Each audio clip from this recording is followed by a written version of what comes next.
Bonjour, bienvenue sur ma chaîne L'Instant Yoga avec Nancy. Ça me fait plaisir de vous accueillir sur ma chaîne où ce sera une chaîne de yoga bien-être. On va faire du Hatha Flow, donc des séances de yoga dans le flow, mais quand même tout en douceur, où on va venir soutenir le corps, prendre soin du corps et aussi apaiser notre esprit, le mental. Essayer de le ramener un petit peu plus dans le ici et maintenant. Je vais commencer par vous dire ce qu'on va avoir de besoin dans les séances. Bien entendu, un tapis de yoga, si possible antidérapant, pour éviter que les mains et les pieds glissent. Entre autres, je prends l'exemple du chien tête en bas. Quand on a les mains qui avancent, on se retient, on a un petit peu plus de chances de se blesser. Bloc de yoga. Si vous n'en avez pas, c'est possible. Si vous avez des livres épais, qui est à peu près cette épaisseur-là, peut faire l'affaire. Une courroie. Une ceinture peut fonctionner aussi, exemple une ceinture de robe de chambre. Il faut quand même que ce soit une ceinture qui soit assez longue. Et un traversin, c'est un gros coussin. Ici aussi, si vous n'en avez pas, vous pouvez avoir une couverture, quand même une grande couverture que vous roulez et qui va venir faire un rouleau à peu près de cette épaisseur-là. Et aussi une couverture qu'on va avoir besoin dans certaines postures. Je prends exemple la chandelle ou la charrue où on vient la mettre sous nos épaules pour dégager le cou. Je pense que c'est à peu près ça pour les accessoires. La couverture aussi, vous pouvez l'utiliser dans la posture d'intégration finale, le Shavasana, quand vous voulez vous garder au chaud. Je vais vous donner des petites instructions de base qui sont pour raffiner les postures. C'est pour avoir comme but, en fait, d'alléger les séances de yoga, pas qu'ils soient trop lourdes avec toujours les mêmes explications dans chaque posture. Donc, des instructions que je donne fréquemment, je vais les expliquer comme ça dans les séances. Quand je vais parler de certaines choses, vous allez savoir qu'est-ce que je veux dire. J'essaie de faire ça court. Donc, exemple, la tête. Souvent, je vais parler d'avoir la tête dans le prolongement de la colonne.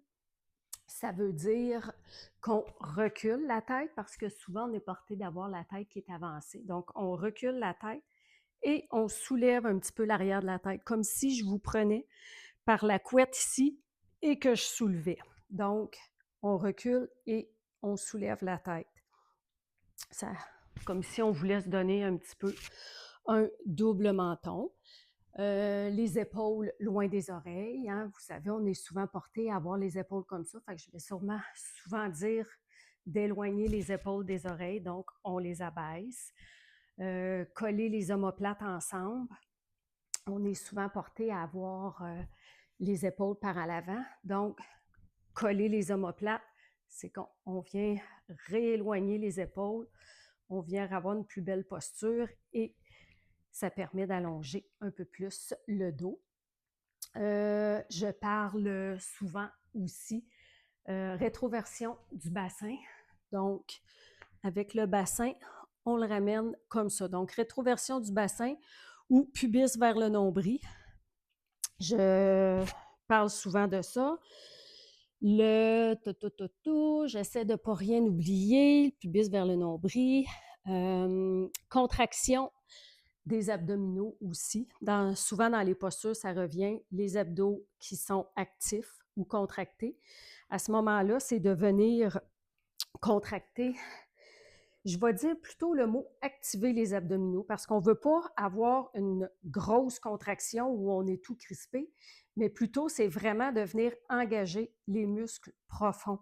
Donc, ça aide aussi dans les postures à soutenir le dos et soutenir toute la colonne. Je vais parler souvent d'avoir le bassin égal. Donc, exemple, si on est dans la posture du guerrier 1, j'ai peut-être pas mis le bon chandail, pas qu'on soit le bassin comme ça. Donc, si je parle du bassin égal, c'est vraiment les deux os ici à l'avant qui sont alignés un avec l'autre. Je vais parler genoux au-dessus de la cheville. C'est très important dans beaucoup de postures de ne pas être comme ça, mais vraiment au-dessus de la cheville. Genoux vers l'extérieur, je prends exemple encore dans cette posture-ci, qui est du guerrier 1. Pas avoir le genou qui rentre vers en dedans, mais bien qui pointe vers l'extérieur pour avoir une bonne posture. Abdos actifs, j'en ai parlé. Il y a le sternum aussi. On est souvent porté à être comme ça. Donc, si je dis de ramener la pointe du sternum vers le nombril, encore là, c'est pour avoir une belle posture et non avoir le dos. Là, j'exagère bien entendu, mais on a souvent le sternum comme ça. Donc, rentrer le sternum. L'enracinement des pieds, c'est que la base du gros orteil, la base du petit orteil et les talons qui sont vraiment bien ancrés au sol. Même chose quand je parle d'ancrer les mains, la base des mains, les doigts qui sont bien écartés, qui sont au tapis, les index qui pointent à l'avant du tapis. Quand je parle les pieds à la largeur des hanches, c'est vraiment à la largeur des os ici. Donc, ce n'est pas une grande distance entre les pieds. Si je parle à la largeur du bassin, là, à ce moment-là, on va venir créer un écart qui est un petit peu plus large. Mais largeur des hanches, c'est vraiment la largeur de nos petits os. Ici, autre chose à faire attention, c'est l'hyperextension des coudes et des genoux. C'est pas tout le monde qui a cette problématique-là, mais certaines personnes, quand ils vont faire des postures, le bras va avoir comme une courbe dedans, mais dans une courbe à l'inverse de ce qu'il faut. Donc, à ce moment-là, on donne une légère flexion dans les bras. Même chose pour les genoux. On vient juste plier un petit peu les genoux pour essayer d'éviter l'hyperextension parce qu'à ce moment-là, à la longue, c'est sûr que c'est dangereux de venir créer des blessures.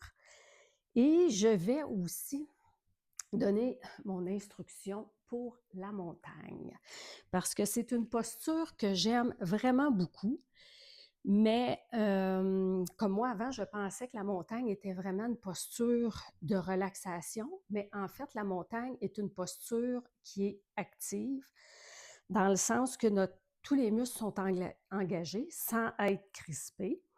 Donc, les pieds sont à la largeur des hanches, bien ancrés au sol. Et maintenant, on vient activer. Les jambes sont actives, les abdominaux sont actifs, la rétroversion du bassin, les mains qui sont parallèles aux cuisses, activent aussi les doigts qui sont écartés, les épaules loin des oreilles, la tête qui est dans le prolongement du corps, donc ce que je vous expliquais tantôt, on recule et on soulève la petite couette et on allonge le corps le plus qu'on peut, on amène la tête vers le ciel et on essaie de trouver la relaxation dans cette posture, même si on est actif. Donc, c'est mes instructions de base. Je pense que j'ai fait le tour. Et une chose qui est bien importante en yoga, c'est vraiment de s'écouter, d'écouter notre corps, parce que ça peut arriver qu'il y a des postures qui ne vous conviennent pas. Et des fois, ça peut être différent aussi d'une journée à l'autre. Il y a une journée, vous pouvez faire la séance, toutes les postures vont bien, et une journée, il y a une posture qui ne fonctionne pas. À ce moment-là, c'est important de vous écouter. Il faut faire la différence entre douleur et inconfort. C'est sûr que ça peut arriver qu'on ressente de l'inconfort dans une posture parce qu'on vient chercher un étirement ou que ça vient travailler, activer des muscles. Mais à ce moment-là, quand on ressent de l'inconfort, on essaie d'allonger la respiration et souvent, on réussit à y trouver un certain confort. Par contre, lorsque c'est de la douleur, ben à ce moment-là, c'est important de sortir de la posture parce qu'en yoga, on veut se faire du bien. Et ce n'est pas une discipline de performance, le yoga. C'est vraiment de l'introspection, on s'écoute, on porte attention à comment on se sent. Vous allez voir dans mes routines aussi, souvent, on va s'arrêter, je vais vous dire de porter attention à ce que vous ressentez, de scanner un petit peu votre corps. Donc, c'est vraiment, vraiment d'être à l'écoute de soi. C'est très important. Sur ce, je vous remercie d'avoir écouté mes petites instructions de base. Si certaines choses ne sont pas claires, ben, n'hésitez pas, vous pouvez me laisser des commentaires dans le bas et je vais essayer de vous répondre le plus précisément possible. Je vous remercie. Namaste.